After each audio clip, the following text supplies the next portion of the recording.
Hello guys, and welcome to a new Star Division 2 video today by myself and Attack Power. Hey guys, glad to be here. In this video we have for you game 2 of a best of 3 between Protoss and Onord in the final of the July monthly tournament. Today they're going to be playing on Haroshaje, and on our left in the red team we have Protoss using the 43rd Reserve Army and the Maverick deployment type, and on our right in the blue team we have Onord using the 44th Guards rifles and the Maverick deployment type. So yeah, a little bit of a trigger warning there for people. I know in the last game it was even Americans versus Americans, and now it's Russians versus Russians, so deal with it, I guess. I'm sorry, 10v10 community, I am. All right, well, what do you think about these divisions? Well, I will say 43rd is one of my favorite allied divisions. I'm not saying it's not because it's good. I just, for whatever reason, I really like them. I love their special infantry. They have big Strelki essentially, but with fanatical trait, and they're very strong. T-34-85s and things. But Protoss letting 44 Strelki get through. Oh god, this division gives me legitimate nightmares. I hate this division. It has all kinds of off-map, tons of off-map. T-34-85s, solid Soviet infantry. This and like wonderful, what is it? The TUSs, TU-2Ss. Those bombers give me hives. That's you legitimately have nightmares about that. This is like the first 1v1 game I played against you. Yes. 44th. God, it's so... I hate this division. It's so good and it's so miserable to play against. Oh, very important. Don't forget to hit that subscribe button and that like button down there for both of our channels. It really helps us out a lot, and it's totally free to all you to just hit that button real quick. God, you've got it down to a T. Eh. All right, well, let's have a quick look at what Protoss is getting down here. On the top side, he's got the PTRS and the SG-43 and the Tankos. Further down, he's got a couple more PTRS, the Tankos, the Strelki with that fanatical trait there with the Chernos, T-34-85 and an SU-152 at the start. Strelki on the center road with the PTRS, and on the bottom side, he has the SG, PTRS, 2 Tankos separately, 2 Chernos, and an SG-43. It's nice to see the SU-152 in there. That's going to be able to match up to the SU-152s of the 44th as well. Yeah, those are fun. Those are good, solid 2K range HE. Have a quick look at Onord setup. Got those PTRS on the top there. Further down, more PTRS, some flamers, OB, and the 25mm AA, a 2-star vet again at the start, with a T-34-85 9044 joining crew. On the bottom side, it's going to be 3 more PTRS 41s, the flamers, and 3 Avtos. So loads and loads of PTRSs. We're going to have to watch out for these PTRS engagements at the start. Both sides just got loads of them. Yeah, whose PTRS rush will be more powerful? Who will come out on top? It's going to just kind of be an embarrassing, like everyone unloads and just looks at each other because the PTRSs don't have long-range weapons, like for infantry, so they'll just look at each other. Yeah. The PTRS is great, though, because it doesn't have that magazine compared to the PTRD. So it rapid fires and can kill multiple transports very quickly if you're not careful. And since they're going to be pretty much spread all over the map, I wouldn't be surprised if, both players maybe get caught out in different parts of the map. Yeah, we'll have to see who's fast from the micro. I will say, Protoss is very light up north, and this is a very common, like, when you're on blue side, you kind of have to push this northern chunk of 3 flags because you can't really push the southern part. There's only that 1 flag. The others are way too far back. So this is a surprisingly light defense. Now, one of the bigger issues with 43rd Reserve is your units are expensive. So it's hard to have tons of them like 44th. Just look how many blue units there are compared to red units. Yeah, Onord did actually add some stuff to that top side. He's got the SG, the OB, and the Avtos and Gavardia up there now. But Protoss coming out with an IL-2 and the Yak-9 at the start, which would... There's all the points. Yeah, there's the points that he didn't have on the ground. IL-2 are really useful for like strafing transports at the start, but the Yak-9 going to be coming straight in with the bombing run. Onord's going to be forced to unload those early to avoid them dying in the transports. He really needed to... I don't know if he could have known, but if he could have retargeted to try to hit that AA, that would have been absolutely massive if he had bombed that AA and killed it. Oh, that IL-2. You had it right-clicked on the Yak-9 and then turned it off. I think he maybe was trying to turn it to attack the other IL-2 there that got forced back by the 25mm, but neither plane's going down. PTRS is just zooming forwards here, straight past the SG on the bottom side. I haven't seen any PTRS kills. I've seen them just one by each other. These PTRS are fighting, so let's see who wins that out.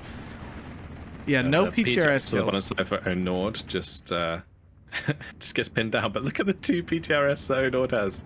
He's got one that's going to unload on the road, like all the way back at this land spawn, and then he's going to be sending the other one to the middle of the map. That's just brutal. That's so gross. And then up north, he's sneaking one up and around. If he does not get a transport snipe from these, I will be shocked. A nice bombing strike there from the IL-2 cluster plane. Pinned down all of the infantry here on the bottom side and killed the half-track. That was actually really effective. Yeah, and that's that HE cluster plane, which most people don't use because usually they're not very strong. The Tanko's in the town, going to come up against these Ognem and Cheeky. Let's see if they can... They should be able to match up pretty well, especially at this range if the Ognem and Cheeky doesn't fire their flamer, which they are not, and they get wiped. If they're too close, then the flamer can't fire. Yeah. So the number of SMGs will win. Also, in this case, the Molotov technically should win against the flamer because you can dodge the flame easier than you can dodge a Molotov. Yeah. So up north, up both of those squads. Up north, Onord pushing forward. Now Protoss did notice the PTRS, I guess, so he's got these Chernos. I'm assuming he's going to unload and try to find this PTRS. All he's got, though, is a KV-1S coming up, and there's a lot of infantry, and all he's got is a Tanko squad. That's dangerous. Yeah, and in the town, things are looking relatively light for Protoss as well. I don't think he really got the value out of that initial bomber that he'd hoped. Nope. So that was like 9,500 points, right, for that Yak 9. Plus the IL-2 is like, I think it's like 75 points or something. Yeah, 75 points, yeah. So there was a lot of points invested, and he basically got no kills from it. So kind of put him in a disadvantage early on. M2A1 on the bottom side getting killed by the Avtos, and these Avtos are in a really good position right now to kill these Chernos as they approach the heavy cover. If he times it right, runs back, runs forwards as they start coming in, he could really chunk them, but he's actually just going to let them in. He'll probably be just as effective with the Avtos at close range anyway. So. Chernos won't do much of anything against these units in here, especially with the Ognem and Cheeky's flames as well. That's rough because that's usually a flag Red can definitely grab and kind of hold for a while. And now Protoss still has a 1311. He's got the town, a flag in the town there, just because he needs to move these Strafniki officers up. They're really far back. I think all the PTRSs scared him, which I understand. They're all over the place now. Yeah, but you are correct. Like that one at the back of the town there that's not even moving does definitely need to be moving up a little bit. You got a Straff engaging a Gavardia on the top side. Gavardia, again, heavy cover to no cover engagement. I feel like Protoss got caught out by this in the last game quite a lot as well, where he's like pushing into Onord and getting his infantry killed very quickly by those engagements. Yeah, just a serious cover differential, and you really can't do that. This game punishes you immensely for it. I mean, understandably, they're standing out in the open and the other guys are standing behind trees. Who's going to win, you know? Yeah. LA7's trying to come in for the IL-2s. One of the LA7's already forced back by the AA. And then now it looks like Protoss trying to micro the engagement against the Yak-3. Yak-3 is super fast. It's a 625 kilometers per hour speed. LA7 with a 645 kilometers per hour speed. So these air engagements can be quite difficult to micro because stuff moves so fast. IL-2 nearly going down there, but the Yak-3 overshooting because of its speed. So IL-2 is going to get out, and well, we'll have to see if the LA7 can finish the job on the Yak. Yeah, and that failure to kill the Zenart 25mm at the beginning of the game definitely biting Protoss in the butt, because again, if he didn't have this AA, his fighters could actually be like effective right now. Oh, Bomber misses completely. Does not hit a thing, and that's rough because he needed that. Again, just not doing anything, and just basically means that it's another, 100 points wasted. I mean, it's probably the same one as before, but even so, just not getting value out of it at all. IL-2 coming in with a cluster onto the KV-1S. If it's already damaged, that would potentially kill it. With 2 striking the target, maybe? Maybe? No, not quite. Yeah, they're HE, so they really are not designed for tanks at all. Yeah, it would only be if like it was already damaged, and those two strikes have damaged it. I would say like a third would probably get the kill now, but The Tankos might surrender it if they insta-surrender these yeah. Chernos. The Tankos, if he hops them over, no, it looks like he's going to miss that opportunity. That would have been huge. Yeah, because the front line isn't pushing over the Tanko due to the M2A1, it's not allowing him to get the surrender there. Down in the town, middle, yeah, the Ornod's making a big push, and Protoss doesn't really have anything there. I mean, these Strapniki officers are really strong, but unsupported against a T-34 and a lot of Gavardia DP, I don't think they're going to do very well. Yeah, he needs a leader with them as well to really like get the most out of them. Like those would be two vet 20-man squads with 3 MGs. They would absolutely slice and dice the guards in the open if he had them in the correct positions to take advantage of the engagements. But now he's like not even technically in the green cover because he's engaging from the guard and not actually in the building, and it's costing him again. Yeah, he's really got to let Onord come to him a little bit. I understand being aggressive, but he's essentially just pushing his troops out of cover just to fight 3 inches off of the house. Oh, the PTRS is holding up the T-3485. I mean, and he had to unload the Strafniki because of it too, which is bad. He needs those reinforcements, and now they're never getting there. Yeah, they're going to be running after the PTRS the whole time. The PTRS is going to smoke itself off, delay that for a while, and that's just going to give more and more time for Onord to keep these guards pushing with the T-34s in the town if he chooses to do so. Currently only sitting on a 13-11. There actually hasn't been like too much of an advantage in flags one way or another yet, but the amount of units is certainly starting to build up for Onord quite significantly. Oh yeah, and up north we can see progress is starting to be made. Once this Tanko reconnects with the front line, that'll give him that flag, and whenever he finds this Tanko in the forest, that's the only reason he's holding this other flag. And there it is, there's the bubble. The bubble is happening. Yep.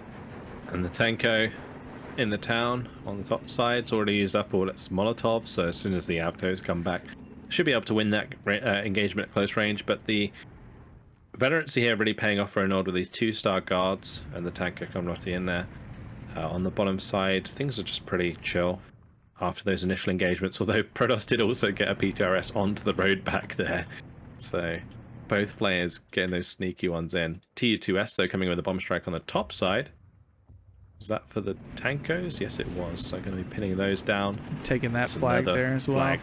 Yeah, there we go. And now we have a 15-9. Yeah, and another double-star Zenart. Going to totally brick wall that LA7. All right, I'm going to have to really think about double vetting my AA now. I'm always afraid of losing it and not having enough, but man, it just seems so effective. I think in the early game, it's super strong because there's not often much that can kill it. No. Yak 9 finally gets a kill, but it's probably going to die because of it. This double star 25 mil just putting the damage on. Nope, it changes target. The suppression also causes his own unit to get surrendered. And the Yak 9's going to go down as well. So he lost some Chernos, really big deal. T-3485 in the town has taken a penetration, I think, from the T-3476 from the side, most likely. And the other thing with the reserve army, their infantry really doesn't have AT grenades or any heavier AT. Like, it's all PTRDs and PTRSs. So Onord's really safe driving around this T-3485 in the town. Yeah, and these DT machine guns that the T-34s have were like kind of buffed recently. They were buffed, not kinda, they were.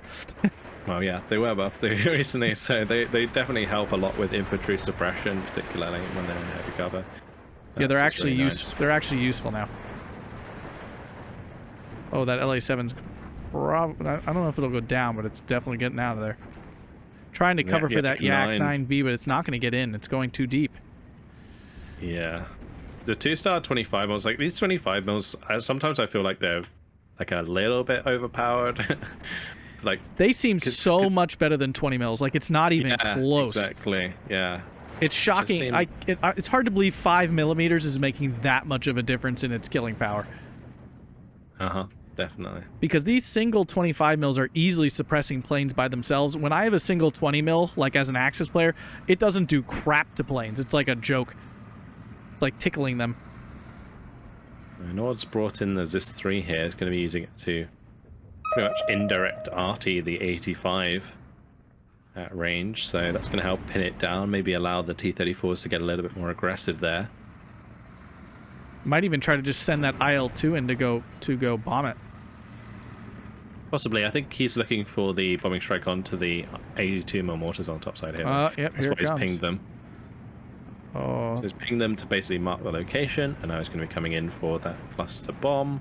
This is going to be ugly. And it might be too spread because of the suppression on the aircraft. Nope. It's going to get one of them. Almost kill the other.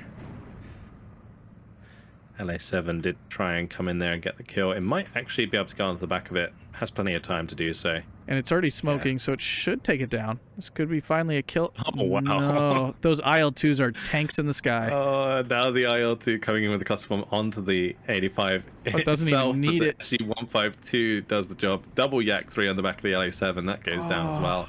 Protoss gonna call it there. It was just getting a bit out of hand. That was going bad.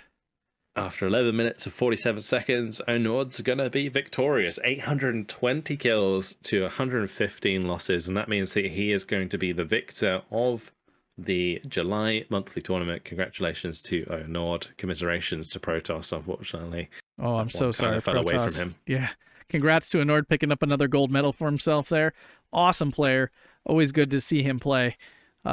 He's right up there with the likes of Gonzo and stuff at this point. I think play-wise, he's just a really, really good player. Yeah, I don't think anything really went right for Protoss that game. And that just shows you the power of 44th. When you put a division like that in the hands of like Onord, it's an uphill battle. Up a straight cliff battle. Yeah, and good use of veterancy in the middle to really make his guards super strong. And he had plenty more infantry availability than Protoss due to that air start from Protoss, which was a little bit cheesy, but I think maybe with the disparity in divisions, Protoss maybe felt like he needed to go for something like that, but Onord's a very good player, so he's not going to really allow himself to be too affected by like a cheese air opener like that. Yeah, I mean, it did allow Protoss to get in. When you play a tournament game, everything goes, and while the air start can be a little cheesy, there is a legitimate purpose to it. Even if you kill nothing, it does stop all his fast troops from getting into the town.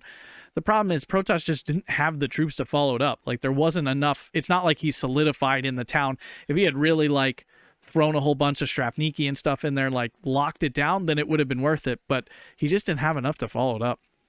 Yeah, I think also the Strafniki that he did have weren't positioned far well forwards. Yeah, they weren't positioned very well.